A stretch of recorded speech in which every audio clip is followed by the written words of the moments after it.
राधे राधे। मैं हूं आपका अपना बेटा भाई अनिरुद्धाचार्य।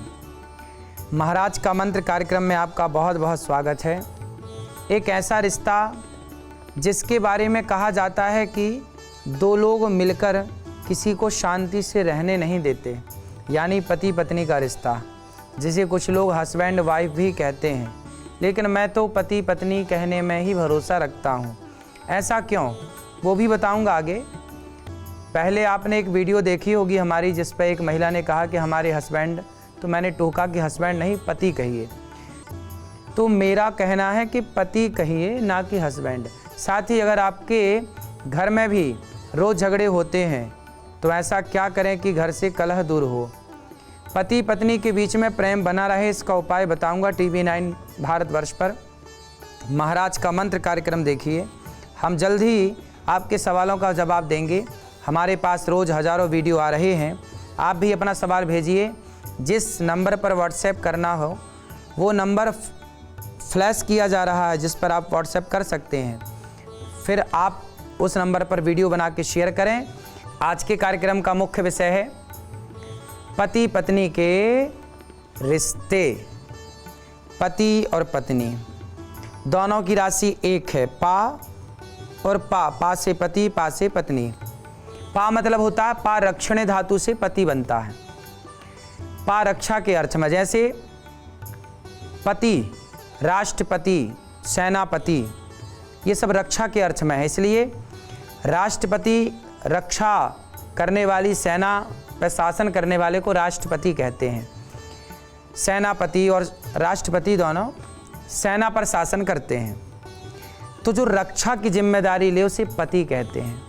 तो आपकी पत्नी भी आपकी रक्षा करती है और आपका पति भी आपकी रक्षा करता है।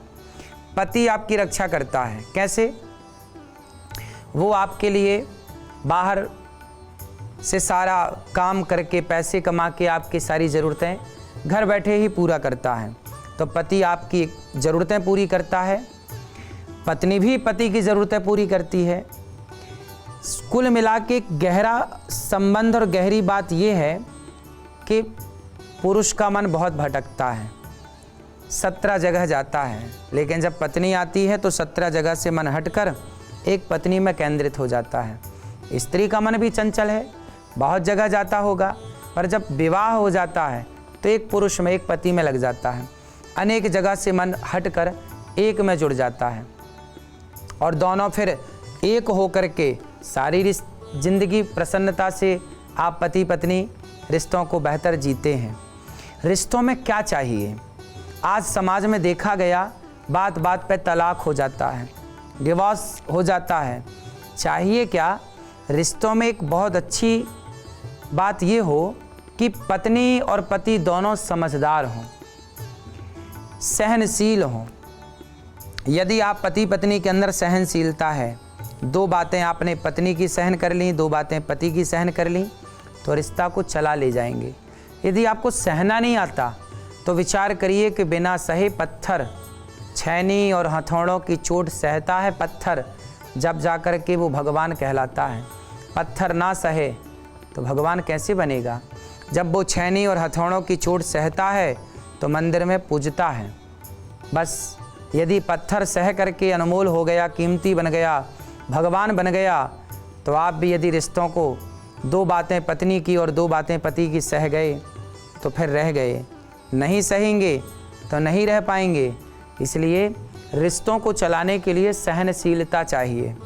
तुकाराम जी नाम के संत थे, उनकी पत्नी और उनके बारे में संतों से हमने सुना कि पत्नी एक दिन आई और तुकाराम जी से बोली कि आप दिन भर प्रवचन ही करते हो, कुछ कमा के ले आओ। तो तुकाराम जी बातों पे ध्यान नहीं दिए और सत्संग करते रहे। पत्नी कुएं की तरफ चली गई पानी भरने।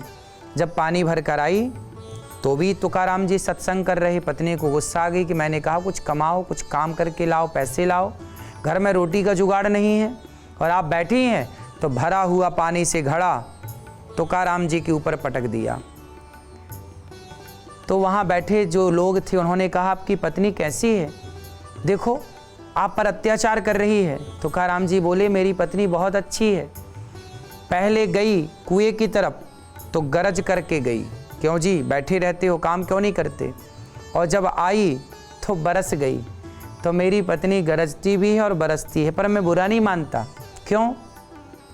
मेरी पत्नी बहुत अच्छी होती तो मेरा मन पत्नी में ही लगा रहता, पर मेरी पत्नी ऐसी है तो मेरा मन भगवान में लगता है। तुकाराम जी उस नेगेटिविटी को भी पॉजिटिविटी में बदल रहे हैं। एक पत्नी अपने पति से बोली कि तुम तो जानवर हो जानवर।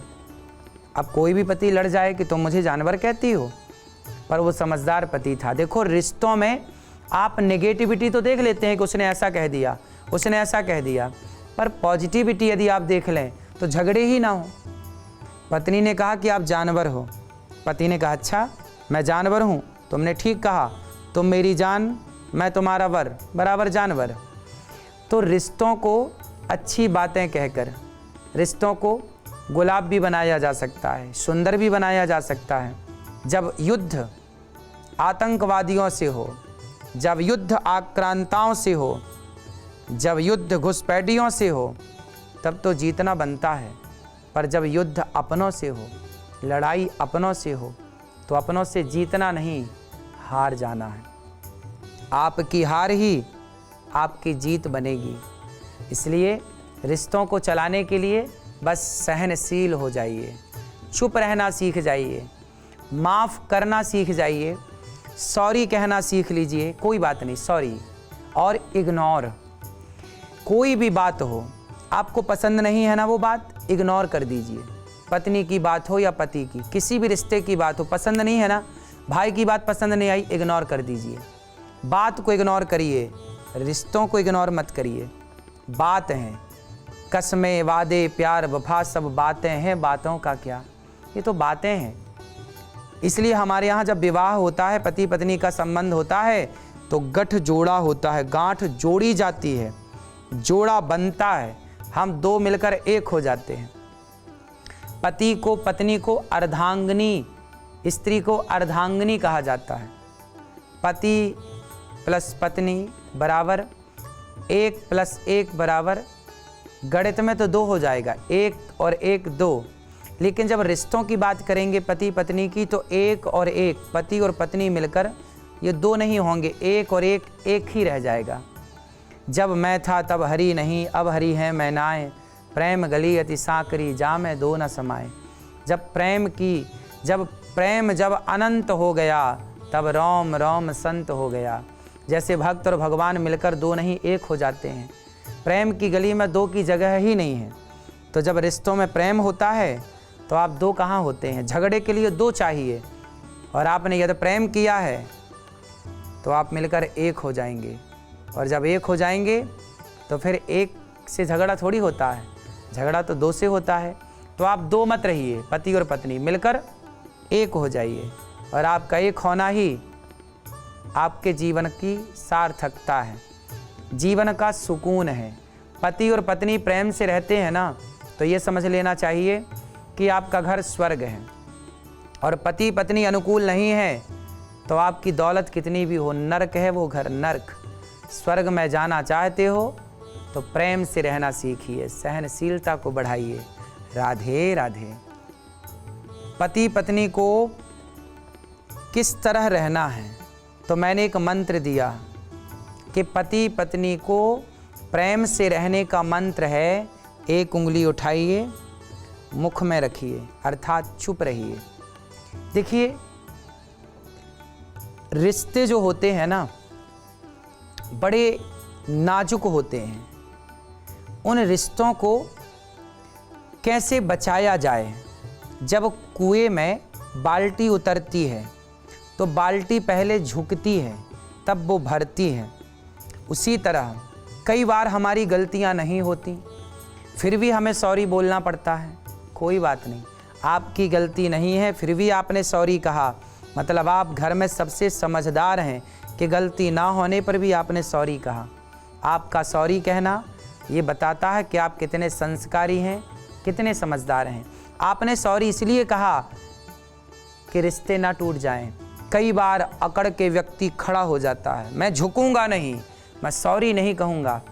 यदि आप थोड़ा झुक जाते हैं तो आपके रिश्ते बच जाते हैं। यदि आप झुक कर के रिश्तों को बचाते हैं तो आप बहुत समझदार कहलाते हैं।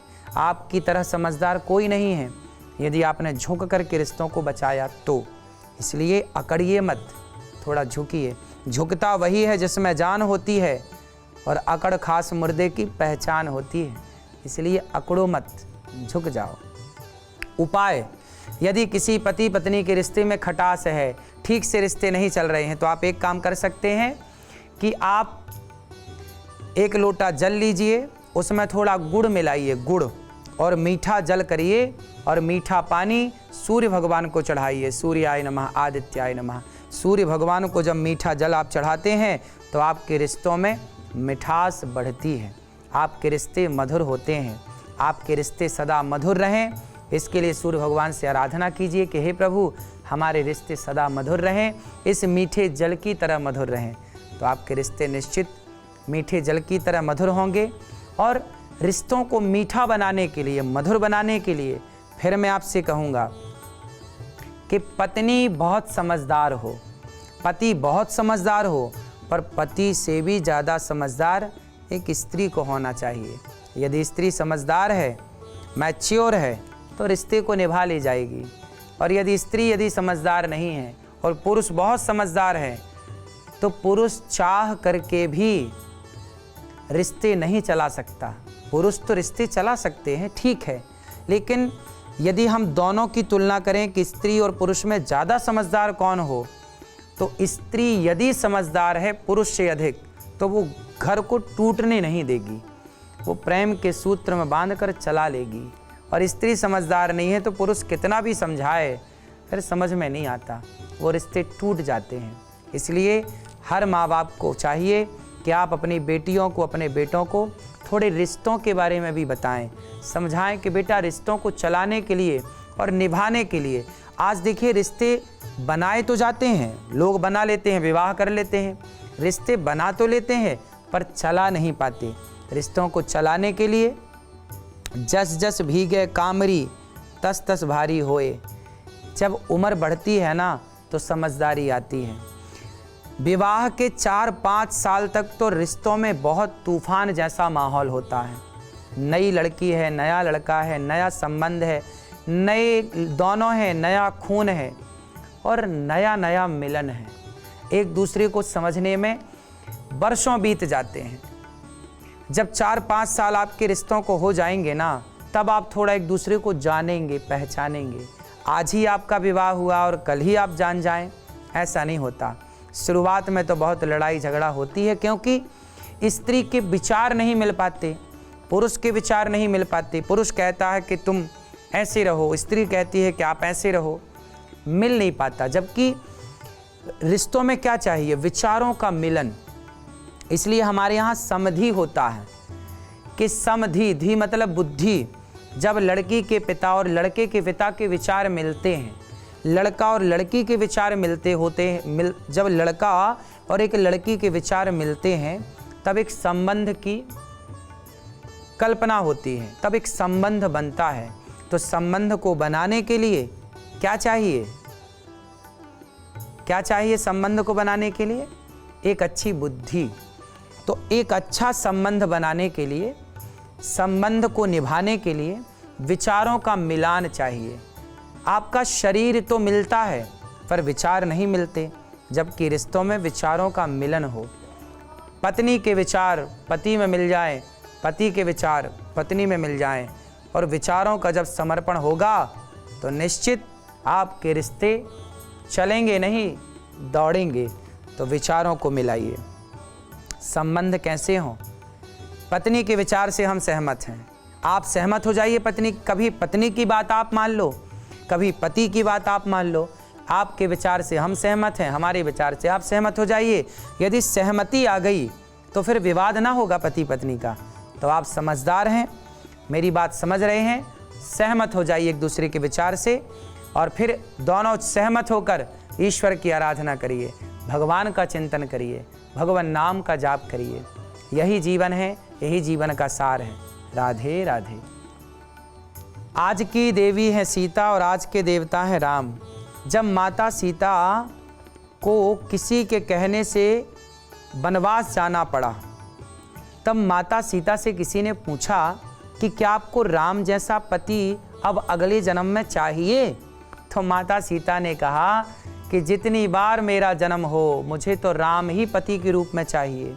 उन्होंने कहा कि आपके पति ने तो आपको वनवास भेज दिया, फिर भी आपको राम जैसा पति चाहिए? माता सीता ने कहा कि मेरे राम जैसा पति इस धरती में शायद और किसी स्त्री को प्राप्त हो। राम जैसे पति सिर्फ राम हैं। राम सीता माँ के लिए लड़ गए रावण से, जला दी लंका रावण की। किसके लिए? पत्नी के लिए। संदेह राम को नहीं था, संदेह समाज को था। राम को सीता माँ पे कोई संदेह नहीं था, समाज के संदेह के कारण। अब आप सवाल करेंगे कि जब समाज को संदेह था तो राम ने माता सीता को वनवास क्यों भेजा? राम ने नहीं भेजा। माता सीता पर लोग लांछन लगा रहे थे।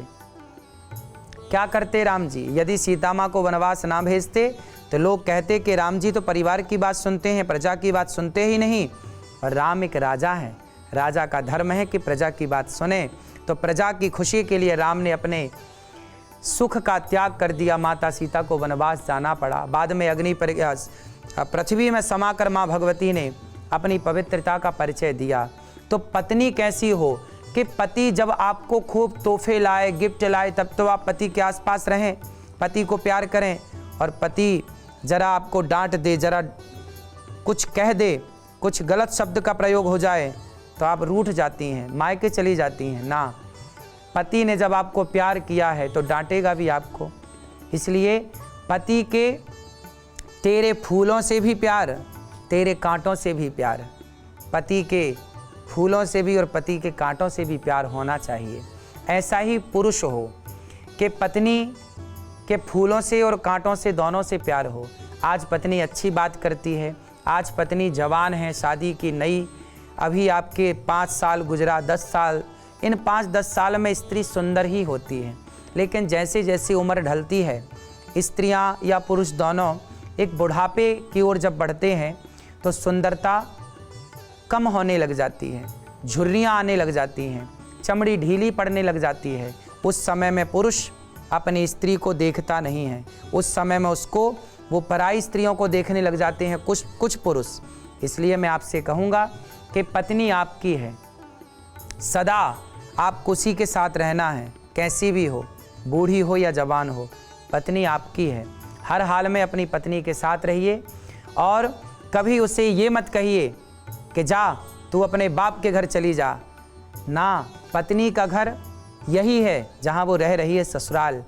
कई बार पुरुष कह देता है कि जाओ तुम अपने घर चली जाओ, अपने बाप के घर चली जाओ। बाप का घर तो छोड़ के आई है आपके लिए, अब कहाँ जाए? पत्नी का घर क्या है? पति का घर ही पत्नी का घर है। इसलिए अपनी पत्नी को स्वप्न में भी, सपने में भी डांटिए मत, ये मत कहिए कि जा तू अपने बाप के घर चली जा।